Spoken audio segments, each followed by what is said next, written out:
பிதா, குமாரன், பரிசுத்த ஆவியின் நாமத்தினாலே ஆமென்.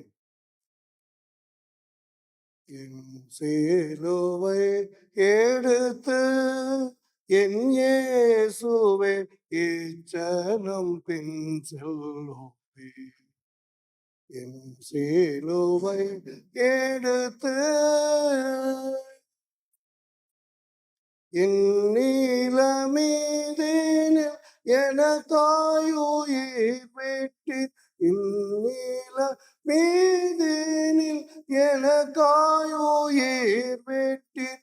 இரட்சகரே எனக்குள்ளயாவும் பெற்று என் சிலுவை எடுத்து என் இயேசுவே இச்சனம் பின் செல்லுவே. என் சிலுவை எடுத்து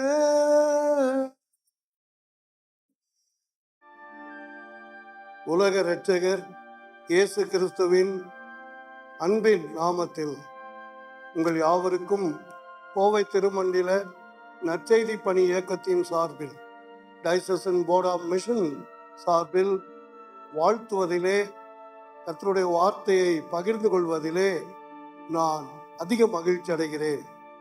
எனக்காக காலை தியானத்திற்காக தரப்பட்டுள்ள தலைப்பு விலை கொடுத்த கிருபை சிலுவை என்றுள்ளது. கிராஸ் அண்ட் காஸ்ட்லி கிரேஸ் என்கிற தலைப்பு எனக்கு கொடுக்கப்பட்டுள்ளது.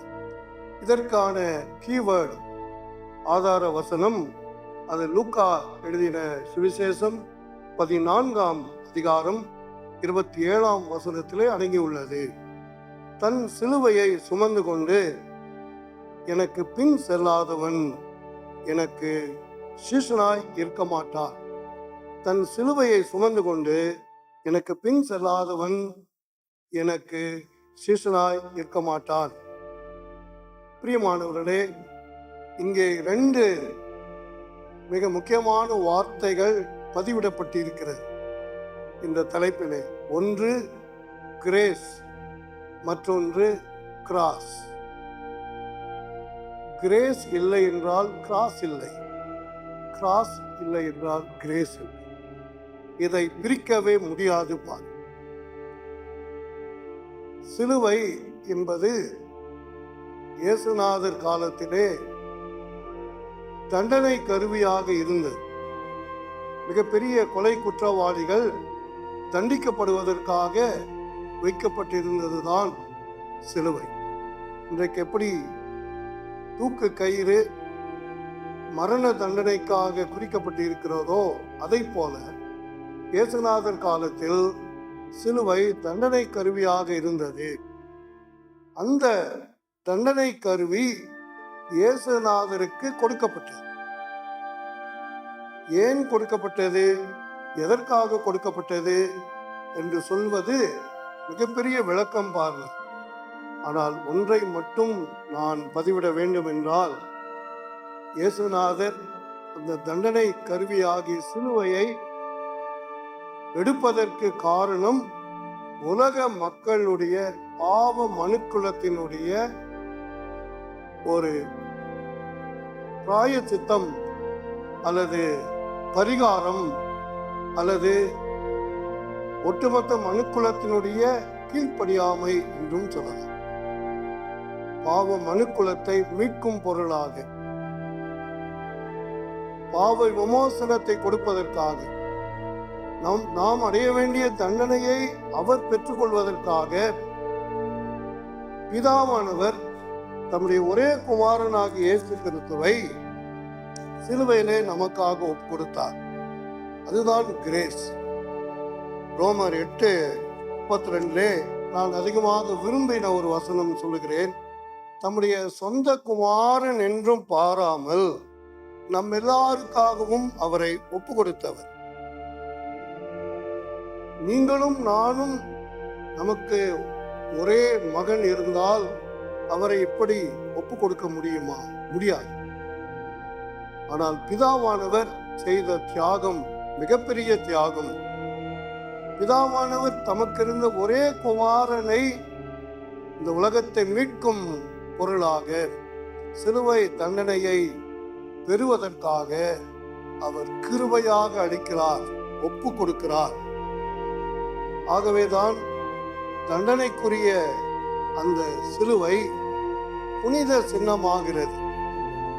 இயேசுநாதருடைய சிலுவை மரணத்தின் மூலமாக, அவர் சிந்தின இரத்தத்தின் நிமித்தமாக, பாவ மனுக்குலம் மீட்கப்பட்டு விட்டது நிமித்தமாக, அருள்நாதர் இயேசு சிலுவையிலே நமக்காக பரிகாரம் செய்தது நிமித்தமாக, பிராயச்சித்தம் செய்தது நிமித்தமாக இந்த தண்டனை கருவி புனித சின்னமாக மாறினது. அதற்கு முக்கிய காரணம், பிதாவானவர் இந்த உலகத்தை இயேசுவின் மூலமாக மீட்டுக் கொண்டார், விலை கொடுத்து வாங்கியிருக்கிறார். அந்த விலையை வேறு எவராலுமே வாங்க முடியாது. ஆண்டவர் இயேசு சிலுவையை சுமப்பதற்கு பிதாவானவர் தம்முடைய விலையேற பெற்ற கிருபையை கொடுத்து பெற்றிருக்கிறார். ஆகவே தான் காஸ்ட்லி கிரேஸ், ஹோலி கிராஸ் என்றெல்லாம் நாம் சொல்லுகிறோம். அந்த சிலுவையின் மூலமாக இயேசுநாதர் இந்த உலகத்தை நமக்காக சம்பாதித்தார். பிதாவானவர் தம்முடைய குமாரன் மூலமாக அவருடைய திட்டத்தை, சித்தத்தை நிறைவேற்றி இருக்கிறார். ஆகவே இந்த சிலுவை என்பது விலை கொடுத்த ஒரு கிருபையினால் நமக்கு கிடைத்திருக்கிறது என்றுதான் சொல்ல முடியும். கிரேட் அலெக்சாண்டர் என்பவர் இந்த சிலுவை ஒரு மீட்பின் கருவி, பாவத்தின் தொலைவிடம், சுயத்தை அடக்கம் பண்ணின ஓர் இடம், பயத்தை போக்கின ஒரு இடம் என்று சொல்லுகிறார். இதிலே வாசிக்கேட்ட அந்த வசனத்தின்படி நாம் பார்த்தோம் என்றால், ஒருவன் தன் சிலுவையை எடுத்துக்கொண்டு என்று சொல்லப்படும்போது, தன் சிலுவையை என்று சொல்லும்போது சுயம், செல்ஃப் டினையல் என்று சொல்லுகிறோம்.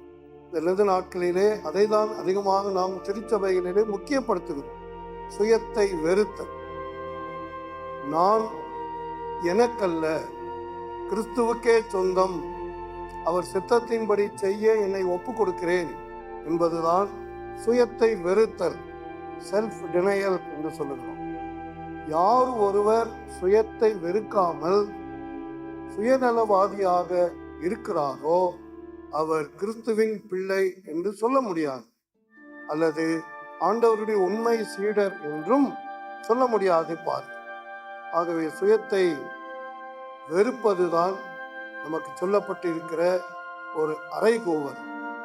அதை இந்த 2 நாட்களிலே திருச்சபை மக்களாகிய நாம் எல்லாரும், ஆண்டவருடைய ஊழியம் செய்கிற நாம் எல்லாருமே அதை செய்து நிறைவேற்றினால் ஆண்டவர் விலை கொடுத்து தந்துள்ள கிருபைக்கு அது அர்த்தமாகும்.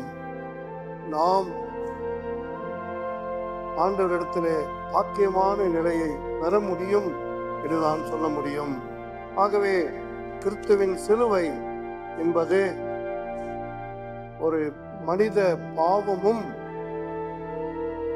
கடவுளுடைய அன்பும் சந்திக்கிற ஒரு சந்திப்பு தான், ஒரு என்கவுண்டர் தான் கிராஸ் என்றும் சொல்லிவிடலாம். இந்த சிலுவை பற்றிய உபதேசங்கள் நமக்கு நிறைய இருக்கிறது. அதை குறித்து சொல்ல வேண்டும் என்றால் நமக்கு நேரம் இல்லை. Without cross there is no Christian message என்றும் சொல்லலாம். சிலுவை இல்லாமல் கிறிஸ்தவ செய்தியே கிடையாது. காட்ஸ் கிரேஸ் இல்லாமல் கிராஸ் கிடையாது. அதே போல கிராஸ் இல்லாமல் கிறிஸ்டியன் மெசேஜே கிடையாது. பார், ஆகவே இவை ரெண்டும் நமக்கு 2 கண்களை போன்றது. கிறிஸ்துவின் பாடுகளையும் துன்பங்களையும் தியாகங்களையும் நாம் சத்தமிட்டு சொல்லக்கூடிய ஒரு இடம்தான் சிலுவை. ஆகவே கிறிஸ்துவை விட்டு பின்வாங்கி போனவர்கள் கர்த்தரிடம் மீண்டும் திரும்ப சிலுவை அழைத்து கொண்டே இருக்கிறது. பார், அன்றைக்கு சிலுவை மரமாக இருந்தது, மக்கள் எல்லாரும் தங்கம் போல ஜொலித்தார். ஆனால் இன்றைக்கு சிலுவை தங்கமாகி விட்டது, மக்களோ மரமாகி விட்டார். அன்பானவர்களே, இந்த காலை நேரத்தில் நம்மை நாமே தியானித்து நம்மை ஆண்டவருக்கு ஒப்பு கொடுத்து உண்மை சீடராக வாழ நம்மை அர்ப்பணிப்போம், ஒப்பு கொடுப்போம். கர்த்தர் நம் அனைவரையும் ஆசீர்வதிப்பாராக. God bless you.